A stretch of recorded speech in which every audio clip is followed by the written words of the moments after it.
আমার নামাজের উদ্দেশ্যে আমি অনেকবারই বলেছি যে আমরা যখন নামাজের জন্য তাড়াতাড়ি মসজিদে আসি তখন আমাদের প্রত্যেকের সাথে একজন করে ফেরেশতা আল্লাহ তাআলা নিযুক্ত করে দেন, যিনি আল্লাহ তাআলার কাছে আমাদের প্রত্যেকের জন্য আলাদা আলাদা করে মাগফিরাত এবং দয়ার দোয়া করতে থাকেন।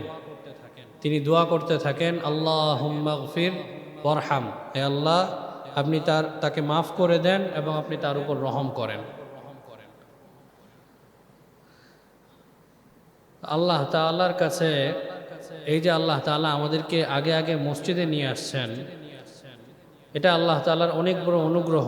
যদিও আমরা সবাই কম বেশি গুনাহগার, আমাদের দুনিয়ার জীবনে চলার ক্ষেত্রে সবচেয়ে জরুরি একটা জিনিস হইল আল্লাহ তাআলার কাছে নিয়মিত বারবার মাফ চাওয়া। মাফ চাওয়া দুই রকম, একটা হলো ইস্তিগফার আর একটা হলো তওবা। দুইটা দুই রকম। ইস্তিগফারের ব্যাপারে আল্লাহ তাআলা হযরত নূহ আলাইহিস সালামের কথা কোরআন শরীফে উল্লেখ করেন যে নূহ আলাইহিস সালাম তার সম্প্রদায়ের লোকদেরকে বলতেন যে ইস্তাগফিরু রাব্বাকুম, তোমরা তোমাদের রবের কাছে ক্ষমা প্রার্থনা করো, ইস্তিগফার করো। ইন্নাহু কানা গফফারা, নিশ্চয়ই তিনি পরম ক্ষমাশীল। তোমরা ক্ষমা চাইলে তিনি ক্ষমা করে দিবেন, তোমরা ক্ষমা প্রার্থনা করো। আমরা গুনাহ করলে আমাদের জন্য আল্লাহ তাআলা জাহান্নাম রাখছেন। যদি গুনাহ হয় এবং গুনাহগার অবস্থায় আমাদের মৃত্যু হয়ে যায়, তাহলে আল্লাহ তাআলা যদি নিজ দয়ায় মাফ না করেন, তাহলে আমাদের এই গুনাহের কারণে জাহান্নামের শাস্তি পাইতে হবে। তো জাহান্নামের শাস্তি থেকে মুক্তির জন্যই আমার উচিত হইল বেশি বেশি ইস্তেগফার করা। কিন্তু আল্লাহ তাআলা এত বড় দয়ালু যে শুধু মাফ করেন এই পর্যন্তই না, বরং বেশি বেশি ইস্তেগফার করলে আল্লাহ তাআলা বিশেষ 4টা নেয়ামতও দেন। প্রথম নেয়ামত হইল ইউরসিলিস সামাআ আলাইকুম মিদরারা। আল্লাহ তাআলা বেশি বেশি ইস্তেগফার যারা করে তাদের উপর রহমতের মুষলধারে বৃষ্টি বর্ষণ করেন। বৃষ্টি কতটা জরুরি সেটা একজন কৃষক খুব ভালো মতো বুঝে। বৃষ্টি জরুরি না? বৃষ্টির প্রয়োজন আছে না? বৃষ্টি না হইলে ধান দেখা যায় হয় না, হইলেও রস পায় না, চাল হয় না, অনেক রকম সমস্যা হয়। বৃষ্টিটা হওয়া জরুরি। আবার যদি ঝড় হয়, ঝড়ের সাথে যদি বৃষ্টি হয়, তাহলেও কি ওই বৃষ্টি উপকারে আসে? ঝড় আইসা বিভিন্ন ফসল নষ্ট হয়ে যায় না? তো উপকারী হইল এমন বৃষ্টি যেটাতে আমার ফসল নষ্ট হবে না, বরং আমার ফসল ভালো হবে। আর যদি কেউ বেশি বেশি ইস্তেগফার করে, তাহলে আল্লাহ তাআলা এই উপকারী বৃষ্টি দান করেন। এই যে এখন একটা সময় যাচ্ছে এমন, প্রচণ্ড রোদ পড়ল, কোনো বাতাস নাই, বৃষ্টিও নাই। এই সময়টাতে কতটা অস্বস্তি লাগে, কতটা গরম লাগে। গরমে ঘামতে ঘামতে ঠান্ডা লেগে যায়।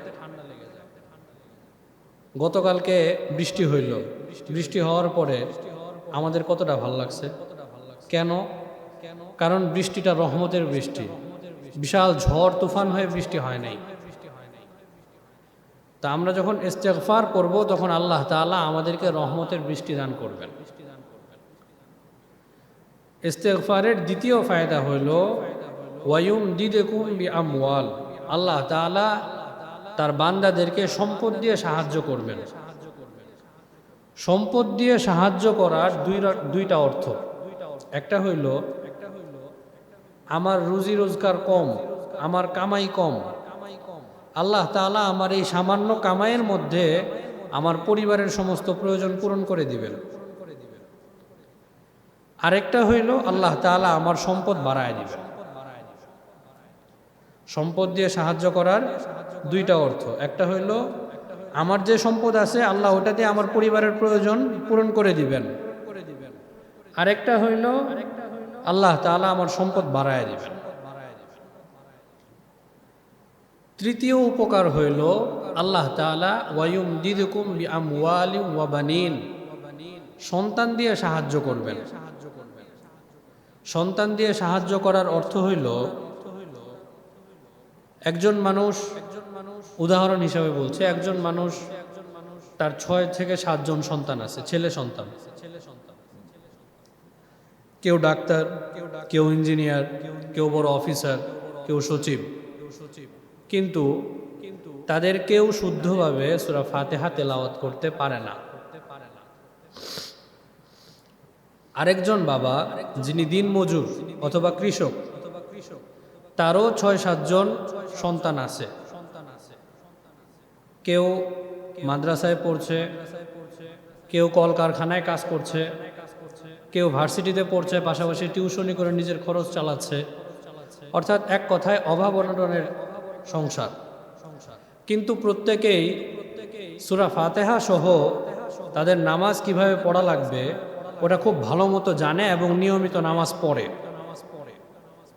এই 2 জন ব্যক্তির উদাহরণ হইল যার সন্তান সবাই বড় বড় অফিসার, সে দুনিয়ার লাইনে অনেক এগিয়ে আছে। এগিয়ে আছে না? একজন ডাক্তার সন্তান, আরেকজন ইঞ্জিনিয়ার, আরেকজন সচিব, তো সে তো দুনিয়ার লাইনে অনেক আগায়, কিন্তু আখিরাতের লাইনে সে অনেক পিছায়। আর যেই বাবা দিন মজুর, দিন আনে তো দিন খায়, সেই বাবার সন্তানেরা সবাই কোরআন শরীফ ভালো পড়তে পারে, নামাজ নিয়মিত পড়ে।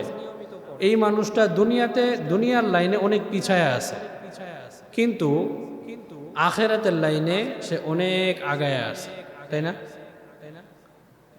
আল্লাহ তাআলা সন্তান দিয়ে সাহায্য করবেন, এর অর্থ হইল সন্তানকে আল্লাহ তাআলা ইসলামের অনুগত বানাবেন, প্রকৃত মুসলমান মুমিন বানাবেন, পিতামাতার আনুগত্যকারী বানাবেন এবং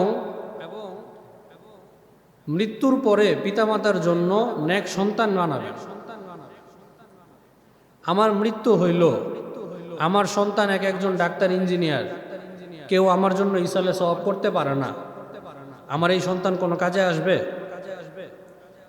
আমার মৃত্যু হইল, আমার সন্তান কেউ কলকারখানায় কাজ করে, কেউ মাদ্রাসায় পড়ে, কেউ টিউশনি করে, খুবই দুর্দশার মধ্যে আছে, কিন্তু তারা নিয়মিত আমার জন্য ইসালে সওয়াব করে। এই সন্তানরা আমার কাজের কিনা? পিতামাতার কিছু হক আছে সন্তানের উপর, সেই হক যারা আদায় করে তারা হইল প্রকৃত সন্তান। তো আল্লাহ তাআলা ইস্তেগফারকারী বাবার সন্তানদেরকে আনুগত্যকারী প্রকৃত সন্তান বানান। চতুর্থ নিয়ামত, ইস্তেগফার করলে আল্লাহ তাআলা ওয়াজআল লাকুম জান্নাতিন ওয়াজআল লাকুম আনহারা, তিনি তোমাদের জন্য জান্নাত এবং জান্নাতের মাঝে যে নহর সেগুলো প্রস্তুত করে রাখেন।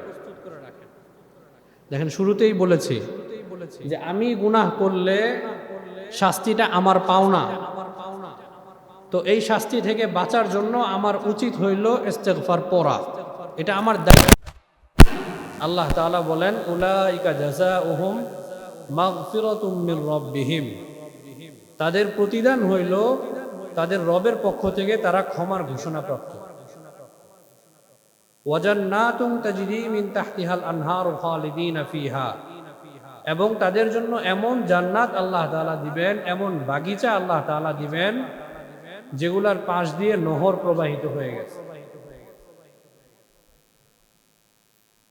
বিশ্বের বিভিন্ন জায়গায় দেখা যায় এমন অনেক সুন্দর সুন্দর জায়গা আছে যে বিশাল বড় বড় বাগান, সেই বাগানের মাঝ দিয়ে কোনো একটা নালা বয়ে গেছে, নদী বয়ে গেছে, ওই জায়গাগুলো খুব সুন্দর হয় না? তো যারা ইস্তেগফার করবে আল্লাহ তাআলা তাদের জন্য এমন জান্নাত প্রস্তুত করে রাখবেন যে জান্নাতের পাশ দিয়ে নহর প্রবাহিত হয়ে গেছে। সেটা কি শুধুই পানির নহর? জান্নাতের মধ্যে কি শুধু পানির নহর থাকবে? পানির নদী থাকবে? আরো কত কিছু নদী আল্লাহ তাআলা দিয়ে রাখবেন। দুধের নদী থাকবে, মধুর নদী থাকবে। এই হলো ইস্তেগফারের গুরুত্বপূর্ণ কিছু ফজিলত, গুরুত্বপূর্ণ কিছু ফজিলত যেগুলো আল্লাহ তাআলা কোরআন শরীফে উল্লেখ করেছেন। দ্বিতীয় আরেকটা জিনিস হলো তওবা। ইস্তেগফার এবং তওবার মধ্যে পার্থক্য কি সেটা আগে বুঝে নিতে হবে। ইস্তেগফার হইল সাবানের গুঁড়া মাখানো একটা মাজুনির মতো। আমি একটা ময়লা বালতি নিলাম, বালতি নেওয়ার পরে যদি বারবার খালি পানি দিয়ে ধুই তাহলে কি বালতিটা পরিষ্কার হবে? হবে না। একটা সাবান মাখানো মাজুনি দিয়ে যদি আমি বারবার ঘষতে থাকি, ঘষতে ঘষতে একটা সময় বালতির সবগুলা ময়লা যখন আলগা হয়ে যাবে, তখন যদি আমি একবার পানি দিয়ে খোলায় নিই, বালতিটা পরিষ্কার হয়ে যাবে না? তো ইস্তেগফার হইল সাবান মাখানো মাজুনির মতো। আমি যত ইস্তেগফার করতে থাকবো আমার অন্তরটা পরিষ্কার হইতে থাকবে, আমার অন্তরের ময়লাগুলা পরিষ্কার হইতে থাকবে। এরপরে তওবা হইল ওই পানি, যেই পানি দিয়ে আমার অন্তরটা একদম ধুয়া মুছা পরিষ্কার হয়ে যাবে। শুআইব আলাইহিস সালাম তিনি তার সম্প্রদায়ের কাছে যখন আসছেন তখন তিনি এই কথাটা বলছিলেন, ওয়াস্তাগফিরু রাব্বাকুম সুম্মা তুবু ইলাইহি, তোমরা তোমাদের রবের কাছে ক্ষমা প্রার্থনা করো, এরপরে তওবা করো। তওবা করা মানে আল্লাহ তাআলার কাছে পরিপূর্ণরূপে ফিরে আসা। তওবা করার ব্যাপারে আল্লাহ তাআলা কোরআন শরীফের মধ্যে বলেন, ইয়া আইয়ুহাল্লাযীনা আমানু তুবু ইলাল্লাহি তাওবাতান নাসুহা, হে ঈমানদাররা তোমরা আল্লাহ তাআলার কাছে খাঁটি তওবা করো। খাঁটি তওবা করলে লাভ কি? খাঁটি তওবা যদি আমি করি তাহলে আমার ফায়দা কি?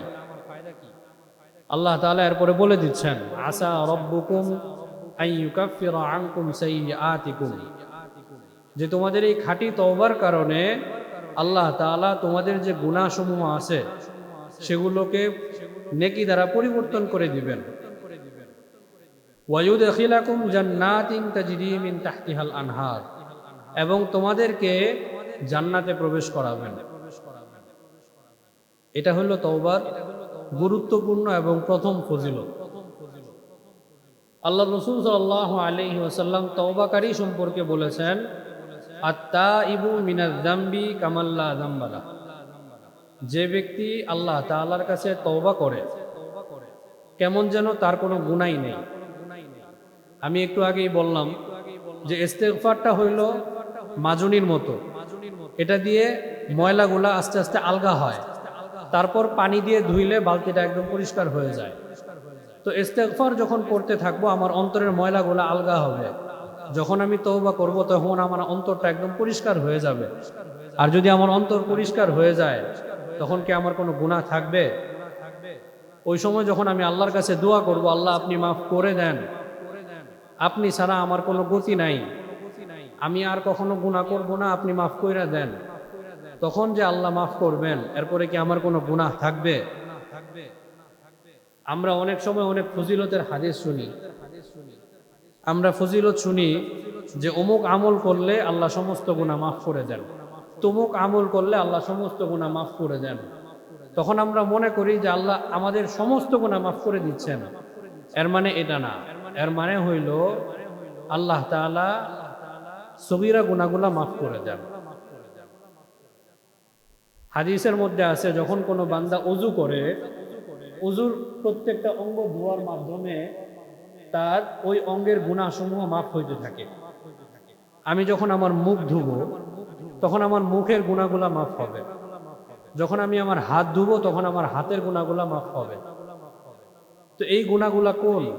এগুলা হলো সগীরা গুনাহ, এগুলা কবিরা গুনাহ না। কবিরা গুনাহ আল্লাহ তাআলার কাছে তওবা করে মাফ চাইতে হবে। আফসোসের বিষয় হইল কবিরা গুনাহগুলা আমাদের কাছে এত সস্তা হয়ে গেছে, আমরা এগুলা এত বেশি করি যে এগুলাকে বড় গুনাহ আমাদের মনেই হয় না। মিথ্যা বলা এটা একটা কবিরা গুনাহ, মানুষের নিন্দা করা এটা একটা কবিরা গুনাহ, গীবত করা এটা কবিরা গুনাহ, সুদের কারবারি করা এটা কবিরা গুনাহ, কোন জিনিস চুরি করা এটা কবিরা গুনাহ, কাউকে ঠকানো এটা কবিরা গুনাহ, কারো হক আদায় না করা কবিরা গুনাহ, নামাজ না পড়া কবিরা গুনাহ। আমাদের কাছে এই কবিরা গুনাহগুলা এত সস্তা হয়ে গেছে, এত হালকা হয়ে গেছে যে আমরা এই সমস্ত গুনাহ এত বেশি করে ফেলেছি যে এখন এগুলাকে গুনাহ মনে হয়।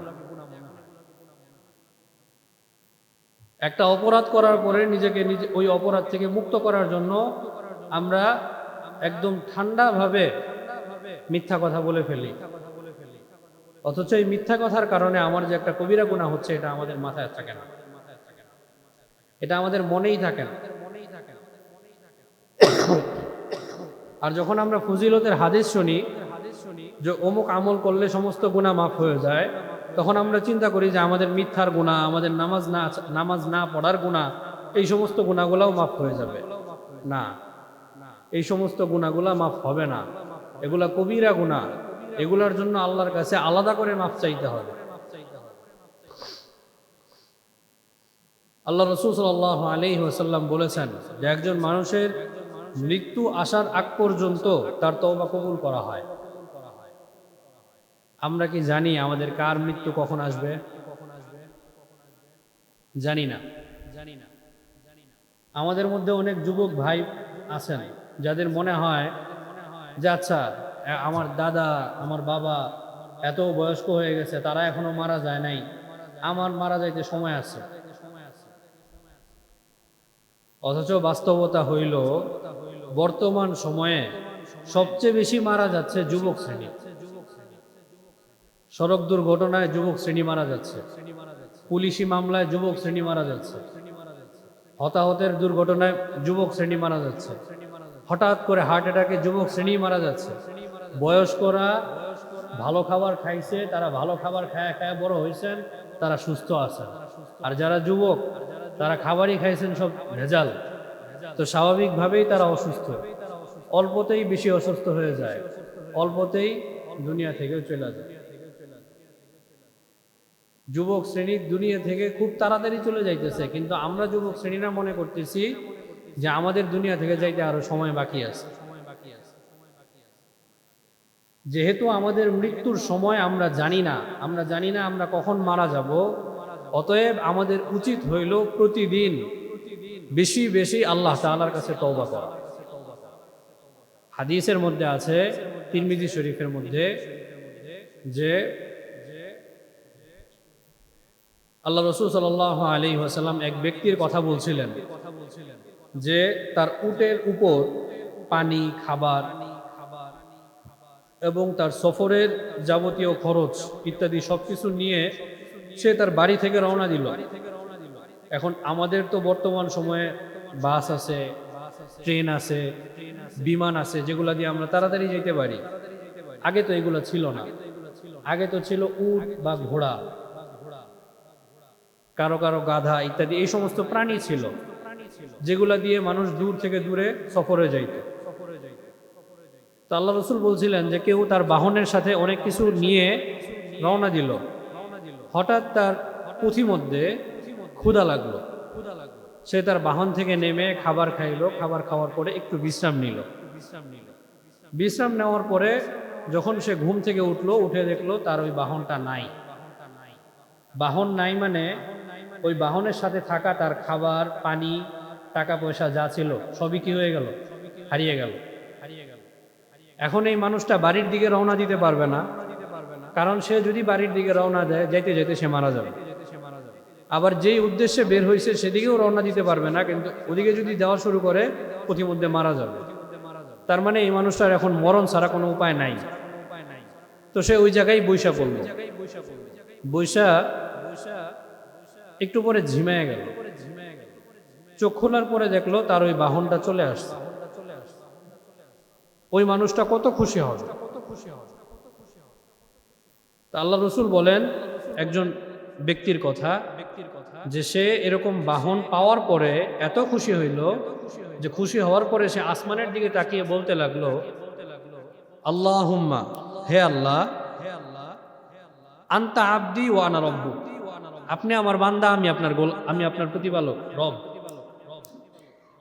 কি বললো? হে আল্লাহ, আপনি আমার বান্দা, আমি আপনার প্রতিপালক। তো আল্লাহ রসুল বলেন যে সে অতি আনন্দে ভুল বলে ফেলছে। তো একজন মানুষ তার হারিয়ে যাওয়া বাহন পাওয়ার পরে যতটা খুশি হয়, তার চেয়ে কোটি গুণ বেশি খুশি হন আল্লাহ তাআলা যখন তার কোনো বান্দা তার কাছে তওবা করে। যখন তার কোনো বান্দা গুনাহ করার পরে সেই গুনাহ পরিত্যাগ করে আল্লাহর কাছে তওবা করে, তখন আল্লাহ সেই বান্দার খুশির তুলনায় কোটি গুণ বেশি খুশি হয়ে যায়। হাদিসের মধ্যে আছে আল্লাহ তাআলা প্রতিদিন রাতে তার কুদরতি হাত মোবারক প্রসারিত করে দেন। যারা দিনের বেলা গুনাহ করছে তারা মাফ চাইলে আল্লাহ তাদেরকে মাফ করে দিবেন এই উদ্দেশ্যে। আবার আল্লাহ তাআলা দিনের বেলা তার কুদরতি হাত প্রসারিত করেন যারা রাতে গুনাহ করছে তাদের গুনাহ মাফ করার জন্য। এত সুযোগ আল্লাহ তাআলা আমাদেরকে দিয়ে রাখছেন, এরপরেও যদি আমরা তওবা না করি তাহলে এখানে হতভাগা কারা? আমরা হইলাম না হতভাগা? আল্লাহর রসুল বলে দিচ্ছেন যে মৃত্যু আসার আগ পর্যন্ত তওবা করলে আল্লাহ তওবা কবুল করেন। আল্লাহর রসুল বলে দিচ্ছেন তওবা করলে, যে ব্যক্তি তওবা করবে তার কেমন যেন কোনো গুনাহ নাই, সে সমস্ত গুনাহ থেকে মুক্ত, নিষ্পাপ। আল্লাহ তাআলা বলছেন তোমরা তওবা করো, তোমরা যদি তওবা করো তাহলে তোমাদের তওবার কারণে সমস্ত গুনাহ মাফ করে দেওয়া হবে এবং তোমাদেরকে জান্নাত দেওয়া হবে। এত সব কিছু শোনার পরে, জানার পরে যদি আমরা তওবা না করি তাহলে হতভাগা তো আমরা হয়েই গেলাম। এখন আমাদের মধ্যে একটা সমস্যা হইল, আমরা তওবা করি শবে বরাতের রাত্রে, বেজর শবে কদরের রাত্রিতে, 27-এর রাত্রে, বিভিন্ন সময়ে আমরা তওবা করি, খাটিয়ে দিলে তওবা করি যে আসলেই আমি আর কোনোদিন গুনাহ করব না। এরপরে আমাদের দ্বারা গুনাহ হয়ে যায় না? হয় কি না? তো এক হাদিসের মধ্যে আল্লাহ তাআলার কথা আল্লাহ রসুল বলছেন যে যখন কোনো বান্দা কোনো একটা গুনাহ করে তখন আল্লাহ তাআলা বলেন যে আমার বান্দা গুনাহ করছে। এরপরে যখন সেই বান্দা আল্লাহ তাআলার কাছে মাফ চায়, আল্লাহ তাআলা বলেন যে আমার বান্দা জানে যে তার একজন প্রতিপালক আছে, সেজন্য সে মাফ চাইছে। এরপরে যখন সে আবার গুনাহ করে, সে গুনাহ করে না, শয়তান তাকে গুনাহ করায়, সে যখন আবার মাফ চায় তখন আল্লাহ তাআলা বলেন যে আমার বান্দা জানে তার একজন প্রতিপালক আছে, তাই সে মাফ চাইল। এরপরে যখন শয়তান আবার তাকে গুনাহ করায়, সে যখন আবার মাফ চায়, আল্লাহ তাআলা বলেন যে আমার বান্দা জানে তার একজন প্রতিপালক আছে, সেজন্য সে মাফ চাইল। সর্বশেষ আল্লাহ তাআলা বলেন কদ গফরতু লাক, হে বান্দা আমি তোমাকে মাফ করে দিলাম। তো আমাদের উচিত হইল আমরা একবার তওবা করলাম, নিজের গুনাহ মাফ করাইলাম, এরপরে গুনাহ হয়ে গেল, গুনাহ হয়ে যাওয়ার পরে ওই অবস্থায় থাকা ঠিক না, বরং সাথে সাথে আল্লাহ তাআলার কাছে তওবা করা উচিত। ক্ষমা পাওয়ার আশা নিয়ে আল্লাহ তাআলার কাছে আমাদের বারবার ক্ষমা চাওয়া উচিত। আমি একবার বলেছিলাম যে স্রষ্টা এবং সৃষ্টির মধ্যে পার্থক্য আছে। আল্লাহ তাআলা আমাদের স্রষ্টা আর আমরা সবাই সৃষ্টি। আমাদের কাছে যখন কেউ কোনো কিছু চায়, একবার চাইলে আমরা দেই, দুইবার চাইলে দেই, তিনবার চাইলে একটু মন খারাপ হয়, যদি খুব ভালো সম্পর্ক হয় তাহলে দেই, চতুর্থবার চাইলে আর দেওয়ার ধৈর্য হয় না, তখন দুই একটা কথা শোনায় দেই, কিছু না দিয়া। আর আল্লাহ তাআলা তার কাছে একবার চাইলে খুশি হন, দুইবার চাইলে আরো খুশি হন, তিনবার চাইলে আরো খুশি হন, বারবার চাইতে থাকলে আল্লাহ তাআলা খুশি হইতে থাকেন। যতবার চাওয়া হয় আল্লাহ তাআলা তত খুশি হন। আমরা আল্লাহ তাআলাকে জানি, আল্লাহ তাআলা অনেক বড় দয়ালু। আমরা আল্লাহ তাআলার ব্যাপারে শুনি আল্লাহ তাআলা পরম ক্ষমাশীল। এত কিছু জানার পরেও যদি আমরা আল্লাহ তাআলার কাছ থেকে ক্ষমা না নিয়ে মৃত্যুবরণ করি, তাহলে বান্দা হিসাবে আমি একজন ব্যর্থ বান্দা, আমি একজন ব্যর্থ গোলাম। যেখানে আল্লাহর রাসূল সাল্লাল্লাহু আলাইহি ওয়াসাল্লামের কোনো গুনাহ নাই, তারপরেও তিনি প্রতিদিন ৭০ বার বা তার চেয়ে বেশি তওবা করতেন, সেখানে আমরা এত বড় গুনাহগার হওয়া সত্ত্বেও কি সুন্দর নিশ্চিন্তে চলাফেরা করছি। আমরা চাইলে দিনে ৫০০ বার ইস্তেগফার করতে পারি। প্রতি ওয়াক্ত নামাজের পরে কেউ যদি ১০০ বার ইস্তেগফার পড়ে, ১০০ বার ইস্তেগফার পড়তে সর্বোচ্চ ২ থেকে ৩ মিনিট সময় লাগে। কারো যদি পড়তে অনেক বেশি কষ্ট হয়, আস্তাগফিরুল্লাহ এতটুকু বলতে কারো কষ্ট হওয়ার কথা না, তাও যদি কারো কষ্ট হয়, তারপরেও ১০০ বার পড়তে ২ থেকে ৩ মিনিট সময় লাগে। আমি যদি প্রত্যেক নামাজের পরে আমাদের মসজিদ থেকে চৌরাস্তায় যাই, আমাদের সময় লাগবে ৩ মিনিট। আমি এতটুকু সময়ে যদি ইস্তেগফার পড়ি, আমার ১০০ বার ইস্তেগফার পড়া হয়ে যায়। কিন্তু না, আমরা ইস্তেগফার পড়ার মধ্যে নাই। আমরা সারাক্ষণ চিন্তা করি কারোর সাথে কোনো একটা বিষয়ে আড্ডা দিব, কোনো একটা বিষয়ে কথা বলব। আমি চৌরাস্তায় যাব, একা একা যাইতে পারি না, আমি একা একা যাব না, আরেকজনকে সাথে নিয়ে যাব। তাহলে কি সুবিধা, তার সাথে কথা বলতে বলতে যাওয়া যায়। অথচ একা গেলে ইস্তেগফার পড়া যায়। ইস্তেগফার পড়লে আমাদের গুনাহ মাফ হয়। গুনাহ মাফ হইলে যারা ছাত্র আছে তাদের মেধা বাড়তে থাকে। ইস্তেগফার পড়লে গুনার প্রতি অনীহা জন্ম হয়।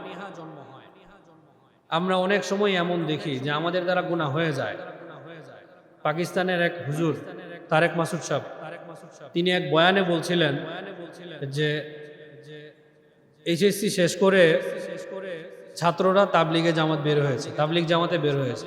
তাবলিগ জামাতে যাওয়ার পরে তারা সেখানে শিখেছে যে যে কোনো গুনাহ হয়ে গেলে ইস্তেগফার পড়তে হবে। রাস্তায় চলতে গিয়ে কোনো গুনাহ হয়ে গেলে ইস্তেগফার পড়তে হবে। তো তারা যখন ফিরে আসতেছে, তখন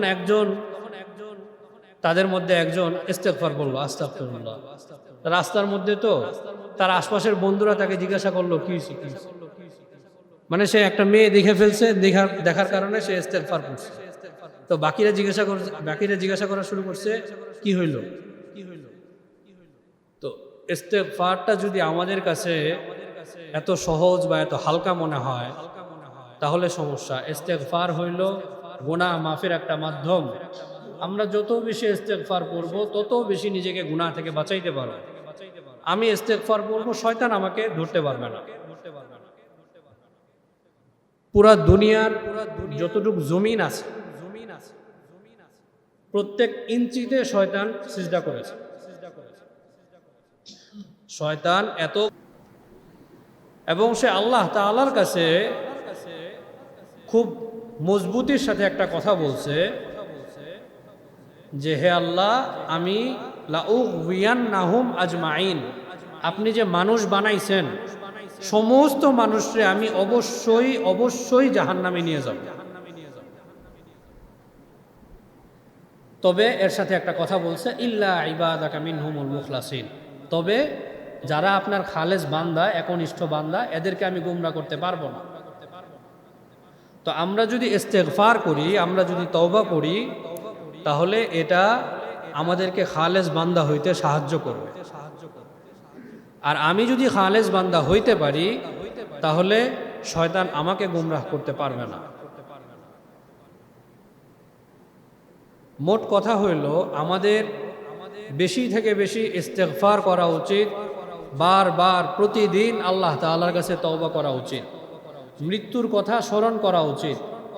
আমরা মৃত্যুর কথা বেমালুম ভুলে যাই, আমরা মৃত্যুকে স্মরণ করি না। আমাদের কাছে মনে হয় যে মৃত্যু আসবে না, আসতে অনেক দেরি হবে। অথচ এক বুজুর্গ বলেন যে ওই মুসলমান বোকা যে প্রতি 3 দিনে তার ওসিয়তনামা